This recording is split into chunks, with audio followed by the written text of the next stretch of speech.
name for you. What's up, y'all? Welcome back to the Underestimated Podcast. It's your host, Jeremy, back with another episode. Listen, so I didn't intend for this episode to touch on this topic, but I'm trying to get into the swing of things of mixing up the more planned out episodes as opposed to just getting a more recent topic and just freestyling and just giving my opinion on it. So that's what I'm kind of doing here. So as y'all know,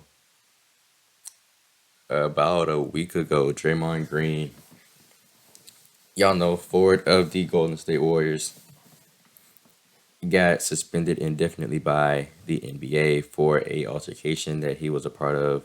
Well, I wouldn't necessarily call it an altercation, but y'all saw the clip where he swung on Yusuf Nurkic and knocked him down.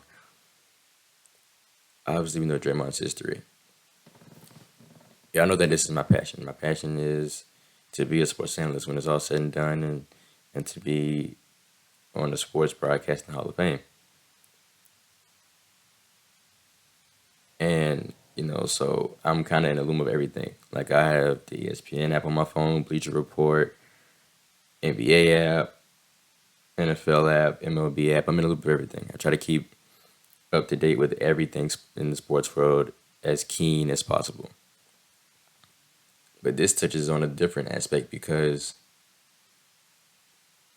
I think y'all deserve to hear an opinion from, even though I'm pretty sure if you go to social media, you probably have heard it through various amounts of comments from Warriors fans, but I need to hear it from another one, and at this kind of a platform. And that's what I look to bring. So I'm a Warriors fan. I've been a Warriors fan for the ones who are going to throw out the bandwagon claims since 2014, so about 10 years now. 2013, 14, about 10 years now. And I'm going to be real. I'm tired of Draymond. I'm honestly sick of this. I've been trying to defend him for as long as my fandom has been, because that's when he's pretty much been doing it since I became a fan. So, but I can't defend him anymore. This is just starting to get pretty inexcusable. He's a grown man. I'm speaking from someone who's only 17, way younger than him, probably half of that. And I say it's inexcusable for him to do that. I understand when he says, coming to the aid of a teammate. That's called brotherhood. If he's defending Steph or if he's defending Clay like he did with the choke on Rudy Gobert, that's quite different. You have to understand principle and just a man in general to understand where he's coming from in that aspect. So, as far as YouTube goes, I don't really usually give myself the time to do this. I used to years ago during the summer, but now I don't really have much time because my schedule is a bit more, I'm not going to say jam-packed, but it's just differently orchestrated than it was years ago. That's just simply being honest. You get older and things happen like that. But I keep up with First Take, especially now more than ever since they brought in Shannon Sharp. I was very excited to see that. That's definitely my favorite show on TV for years now. And so, at the league office, actually, let me look it up so I don't mess up anything. I want to be exactly what I'm saying here.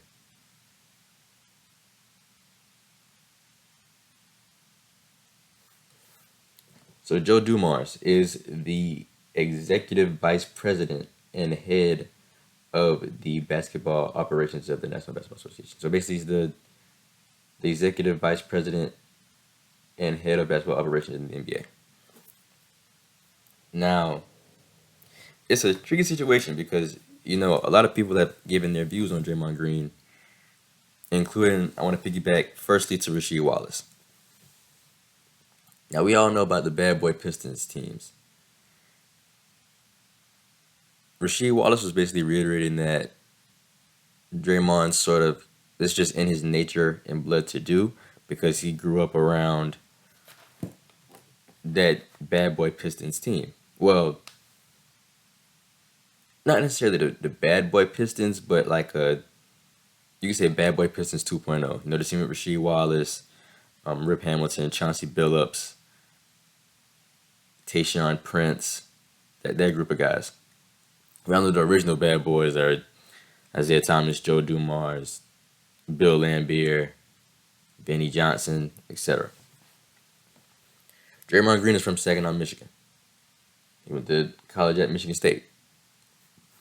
He grew up around Rasheed Wallace and that crew of the Detroit Pistons era. Apparently, from what I heard, Draymond Green's best friend's dad was on the coaching staff of the Pistons at the time, so I guess they got a lot of free hanging out within the team just by association apparently. But I want to firstly say, even though looking at my Warriors, we're like number 10, or maybe 11 in the Western Conference, like 2 games under 500. I believe we sit at about 12 and 14 at the moment. I don't expect that to be much greater, considering the fact that Draymond is out indefinitely, especially with it being at least 3 weeks, because he's now started counseling. I will be the first to say, as a Warriors fan, I absolutely love the way that the NBA handled Draymond Green's suspension. Because as someone who has openly kind of struggled with mental health over the years, I am one to always tell others to prioritize their mental health, because your mental health is very important. And I feel like they kept Draymond Green's mental health the top priority in this situation. You always aim to, as a league, you always aim to look into not just your marketing standpoint or your fan base, but you also want to look at your players and their health and safety first. Because if they can't go mentally or physically, then they can't, that just cuts in. They are just dominoes that fall into bigger and bigger and more crucial effects as time goes on. I watched the clip. Well, basically, where I got all this from was, I don't usually get to catch First Take during the day, even though really I could nowadays, because I'm on Christmas break until like the second week of January. But I just tend to wait on to like later on in the day and catch the YouTube segments on the YouTube channel for First Take, or ESPN rather. And so, they had Joe Dumars on the show, pretty much explaining the Draymond Green situation and the suspension, because he was a part of that. And it's very sticky because, even though Joe Dumars was on the Bad Boy Pistons team, he wasn't necessarily a bad boy Piston. He was kind of like the good guy or the peacemaker of the group. So a lot of people thought that it was kind of odd to be, penalizing Draymond in that aspect because of what he, endeavored with in his past. But then again, you have to understand that the league has changed now. They're just simply softer than it was. Back in the day, if you weren't bleeding, or broken something or fractured something, they're not calling a foul. Now you just simply breathe and catch a foul. That's just how it is nowadays. The game has changed, and at the end of the day, Joe Dumars even said on the First Take YouTube channel, First Take show that got to the YouTube channel, me and Draymond have a close relationship because of him being from Michigan and me playing for the Pistons. But at the end of the day, he knows that I have a job to do. And that's just simply what it came down to. I love this for Draymond. I hope he really gets some help. I don't know. Obviously, nobody can really depict what's really going on, because this has just been a various amount of acts. I mean, the ones I can remember, I'm trying to think of the ones I can recall.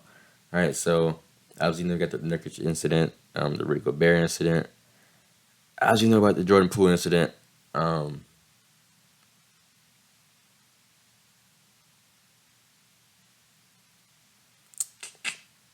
know it's plenty more, but I just can't register on them right now.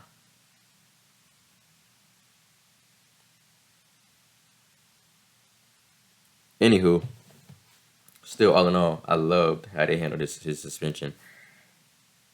It may weigh on the team, but I mean, I think we've won every game except maybe one since his suspension. So I mean, it may be worth something. I mean, I think it's gonna put a bigger load on Steph, but it seems now it's just a very, very, very small sample size. But we're getting a glimpse of Klay Thompson's resurgence. I think he's averaging about 20, maybe 22 or 25 points per game his last 3 or 4 games. I'm trying to think. I think we've won every game since then. Because I know we lost to the Clippers recently. That was like our last most recent loss. I don't know whether Draymond played that game or not. I don't believe so, but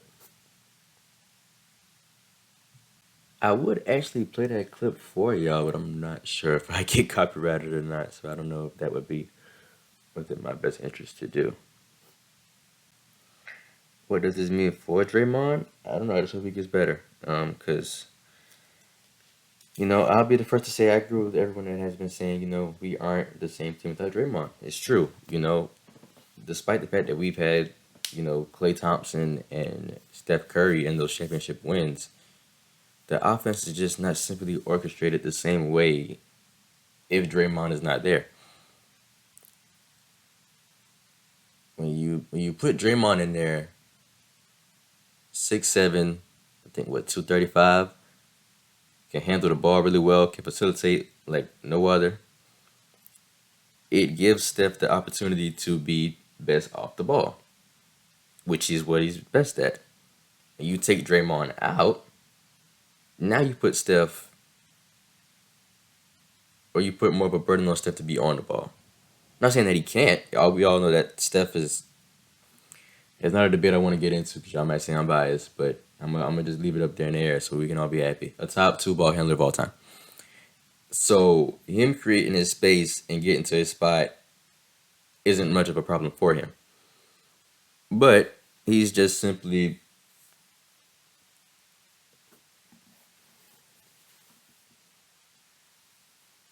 his game is just more simply enhanced when you bring him off the ball. He can just catch and shoot, or do his little side step and pull up. It's just that pretty much that simple. Luckily we have Chris Paul, who's obviously not the same Chris Paul that we've all known and love, of course, but he's been pretty solid for us this year. I think he's averaged about 5 to 7 assists. He's just not as big as Draymond. As you know, Chris Paul's like 6'1", 6 foot. So maybe we can still make something work. Now with Draymond being out, the lineup that I've seen they've been running is Steph at the 1, Podziemski at the 2, Clay at the 3, Kuminga at the 4, and Looney at the 5. I'm okay with that, I guess. Kuminga is just it's crazy. That was so like hyped when we drafted him and Wiseman back in 2020, 2021. And he's just so iffy. He's very iffy to me. I mean, it's we don't get the same Kuminga 2 nights in a row, and that's a bit concerning. But I mean, he's still very athletic. Can be an extremely better defender than he is with how long and athletic he is. He can be an exceptional defender, but not saying he's a bad defender, but he's more like just a mid tier defender, which I guess at this point his career is like somewhat acceptable, but doesn't necessarily have to be. Do I still have faith in this organization and this team? Yeah, I do. Draymond or not, I still have faith in us. I still personally feel that even with Steph and Clay approaching um, somewhat at the end of their careers in a sense, I guess, I still feel we have the best backcourt in the NBA. You can say that's biased, and you could take my word for it. Obviously, majority of you probably won't take my word for it, but that's okay. That's just how it's supposed to go. Um, I say that because I think a lot of people, when they factor in the best backcourt, they don't factor in both sides of the ball, right? So now I know Klay Thompson is not even close um, to the defender that he once was before the ACL tears and the Achilles injuries. But if you mean to tell me on both sides of the ball, still to this day, there's a better backcourt unit than Steph and Clay, we don't have anything to talk about because I just simply don't believe it. Um,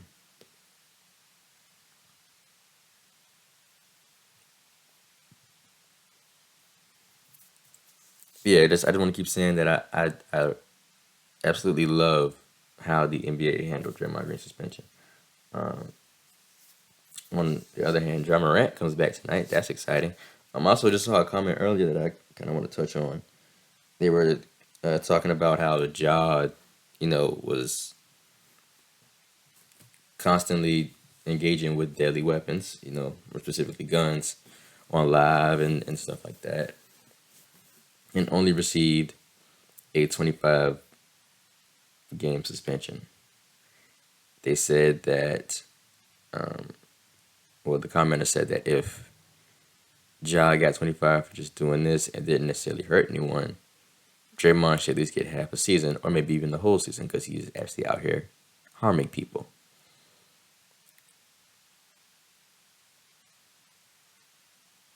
What y'all gotta understand is there's levels to this, and that's just two different situations.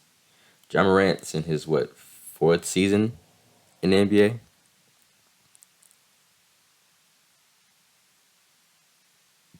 and he's probably the face of the next generation.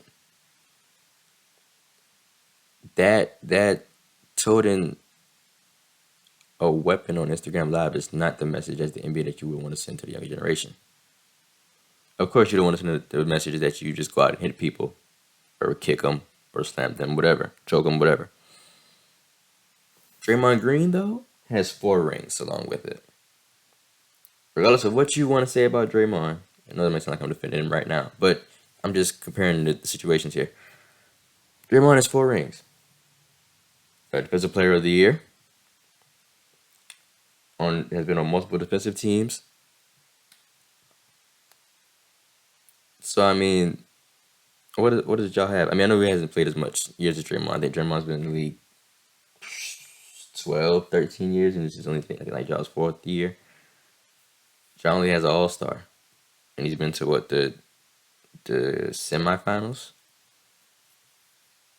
No, I think. I'm trying to think. Wait a minute. I know they played us in the whatever round that was. I don't know if they would have moved to the championship after that or not. I don't believe so. Anywho, I hope Draymond gets better. His minute up is very important. It's the most important thing. I just don't know what it is. I can't depict it. I mean, you got, I believe, two or three precious kids at home who I know if they aren't there in person, they're watching on the TV. I gotta admit, he has a very beautiful wife, so I don't see what possibly he could have going on that just makes him that just tick and snap like that. But everyone has their own problems. Everyone goes through their own things. That's typical. That's just natural. And that's okay. It is okay to not be okay.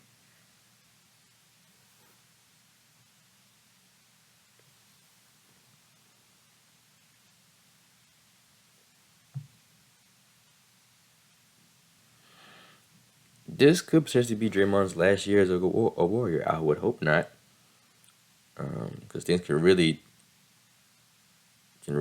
come crashing down. Because we haven't even re-signed Clay yet. Because whatever deal we approached him with prior to the season, the regular season, he didn't like. I guess he's trying to bet on himself somewhat in a sense, and that hasn't really gone textbook for him thus far. I believe he'll pick it up and we'll come to an agreement. I believe he still wants to be a Warrior. I still want him to be a Warrior. And the same goes for Draymond. Um,